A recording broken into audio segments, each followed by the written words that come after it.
right, welcome to the show. It's a new show of sorts, relatively the first new episode of The Complete Triathlete. As many of you know, I've rebranded the site after talking to many of my colleagues, partners, training partners, and racing buddies. It became clear that the old site needed an upgrade and an update. I've been writing, teaching, educating, racing for a long time, and a lot of that content is out there in a variety of different places, different platforms, different names. And so based on the suggestions of all you out there, I'm bringing it all home under one roof. So thanks for sticking around. If you haven't already, sign up for the free race report. It's more than just that. I'll be pumping out some of the cutting-edge insights that you can't find on the blog, just for those that are on that newsletter, if you will. It's more than a newsletter. It has audio extras, videos, tips, and sometimes some discounts for gear, nutrition, training products, etc. So many of you have already jumped on board and signed up for the new newsletter, so to speak. Just go to start here on the blog, completetriathlete.net, and just click in your email and we'll be up and running. So thanks for you for being patient for the rebranding process, and I'd love to get some feedback on the new podcast cover. All the old episodes are still up on iTunes, but my hosting platform has promised the rebrand is complete, and I've seen some of the statistics, and it looks like it's working for the most part. There's a few episodes that may have been lost in the shuffle, but you can also find the podcast on Stitcher, obviously on iTunes, the blog, and I'm starting to put some episodes up on SoundCloud as well. I realize that not everybody likes to consume content at the same place. And so again, thanks for your patience, and let's jump into this week's episode. So happy Wednesday to you. The first concept or topic is sleep deprivation in training. Obviously, we're all busy.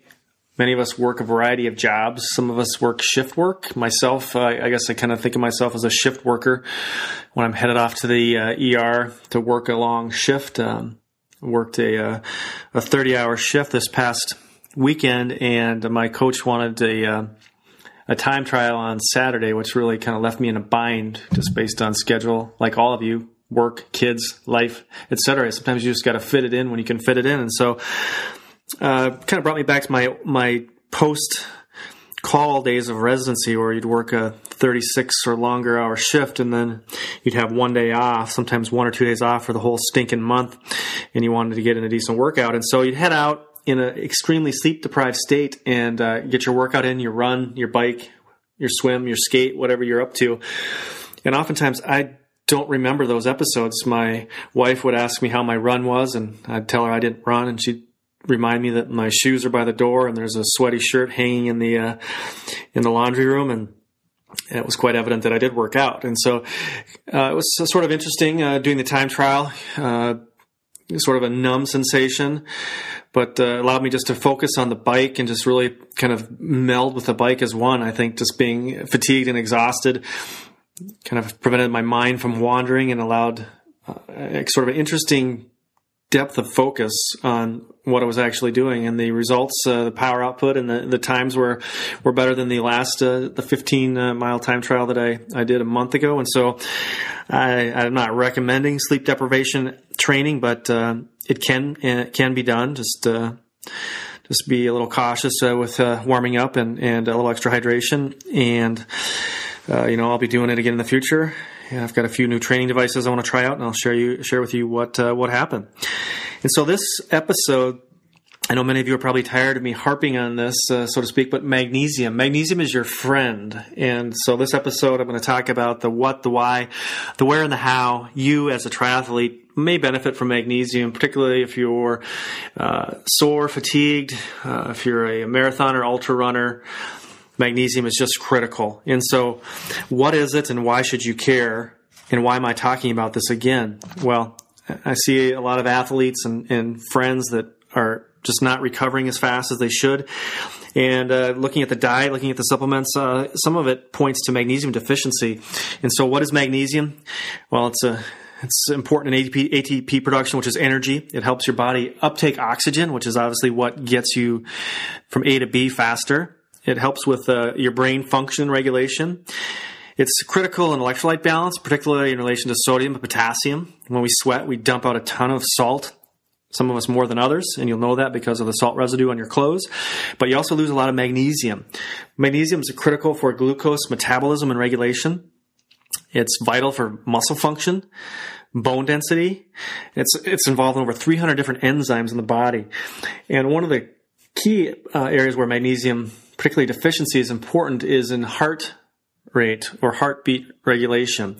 Many of you are familiar with the uncoupling or decoupling phenomena where, for example, a certain amount of effort and energy expenditure results in a nonlinear increase in heart rate. So as you're going along in your workout at sort of a steady state, the heart rate rises much faster than it should, and that's a sign of uncoupling or decoupling.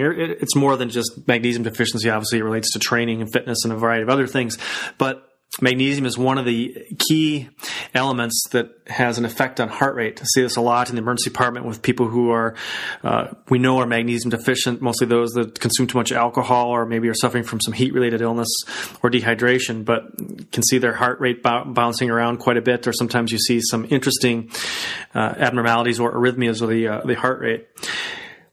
One critical point to know, particularly if you have kids in your house or if you're a pop or soda pop drinker, is that the phosphoric acid in pop, it really sucks up the magnesium in your body. Not only that, it's damaging to the bones. Most people think about their teeth and cavities, but really what happens when you're dumping all that diet pop in your body has to buffer the acid. And so what happens is it sucks magnesium and also calcium out of the bones to try and buffer some of this acid, and that leaves you magnesium depleted.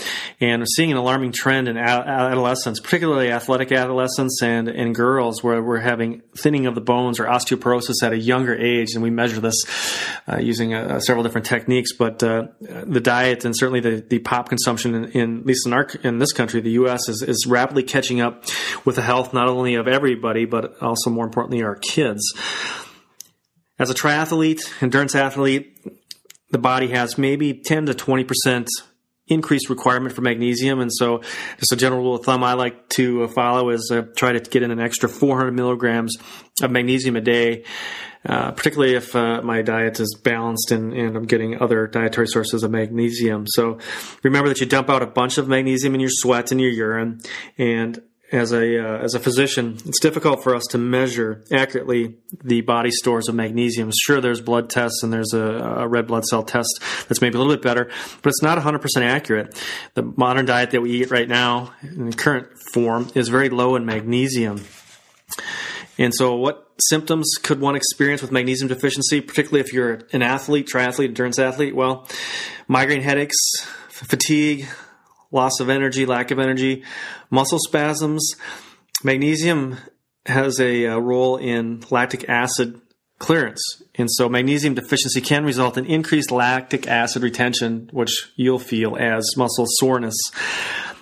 Depression, anxiety, and blood sugar regulation problems. Those all relate to magnesium deficiency.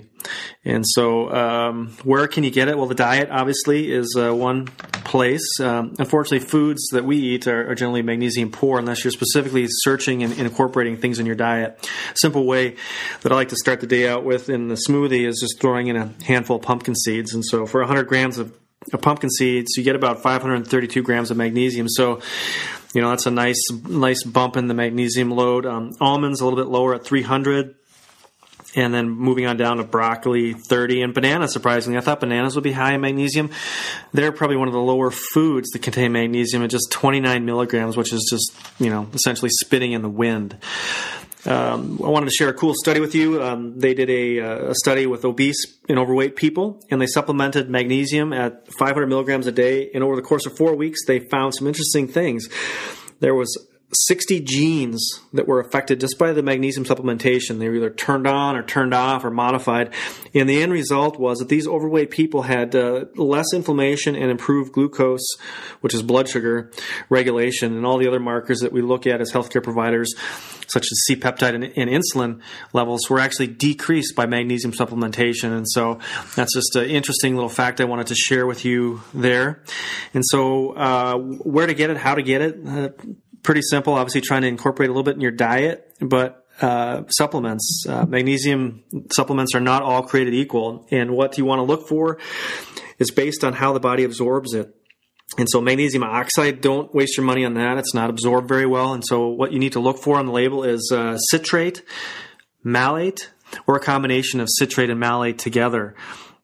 There's another form called bisglycinate, which is also absorbed pretty well. And then there's a taurine or taurate form, which actually, when complex with magnesium, has shown some benefit for those who experience palpitations. So all that's, you can find these in your health food stores or go to Amazon or whatever. I'm not going to post any links because it's ubiquitous. It's easy to find.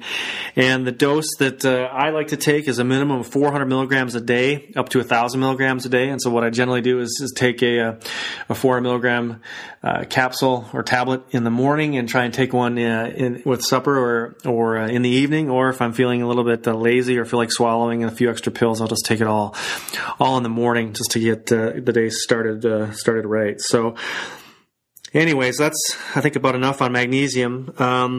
My publisher has been bugging me to do some shameless self-promotion, and so I left a post on the end of or comment on the end of the blog post regarding magnesium. Eat it, love it. And just about a book I wrote about basically how to help patients navigate their trip to the urgent care, the ER, how to get in and out faster, save time and money. And so that's just my shameless plug there.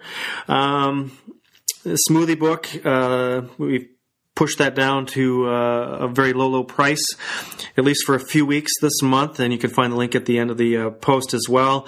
If you feel charitable or generous, you can go to the shop section on the blog, and you'll get a little bit different version of the book there.